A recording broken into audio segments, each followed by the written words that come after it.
KUHP baru sudah disahkan dan mulai efektif mulai tanggal 2 Januari 2026 kemarin. Salam APBN, ambil positif, buang negatif, tonton videonya sampai habis. Melakukan hubungan seks sebelum menikah dapat dipidana dan diatur dalam KUHP alias Peraturan Negara Indonesia gitu ya.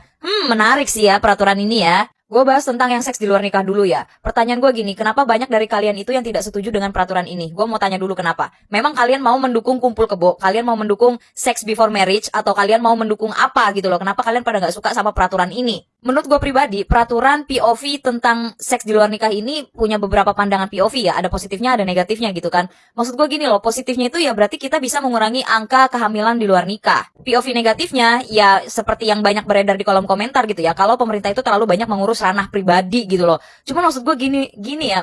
Kita ini tinggal di negara yang mayoritas selalu mengedepankan keagamaan gitu ya kan. Gak usah munafik lah kalian ya. Indonesia itu semuanya apa-apa agama, semuanya apa-apa agama. Gue mau tanya, agama mana yang mendukung melakukan seks dulu sebelum menikah? Agama yang mana? Kedua, sering kali dan banyak terjadi di Indonesia karena tidak ada peraturan seks di luar nikah ini, jadinya banyak yang kumpul kebo, banyak yang melakukan adegan-adegan seksual yang ujung-ujungnya menimbulkan kehamilan di luar nikah yang menyebabkan angka kehamilan serta angka kelahiran itu semakin tinggi, tapi jadi banyak juga anak-anak yang ditelantarkan karena apa? Karena orang tuanya tidak siap. Kalau di KUHP lama ya, zaman kolonial Belanda, itu tidak diatur secara langsung mengenai hubungan dua orang yang belum menikah. Tapi yang ada di KUHP lama itu adalah perzinahan. Dengan kata lain ya, dua orang yang melakukan hubungan seksual di luar nikah itu tidak dapat dipidana menurut KUHP yang lama. Nah, dalam KUHP yang baru, melakukan seks sebelum menikah itu bisa dipidana. Itu pun sifatnya tuh delik aduan gitu loh, jika ada keluarga inti yang melaporkan hal tersebut. Apa sih alasan peraturan KUHP tentang sex before marriage ini dianggap perlu gitu loh? Menurut gue pribadi ya, ini tuh untuk melindungi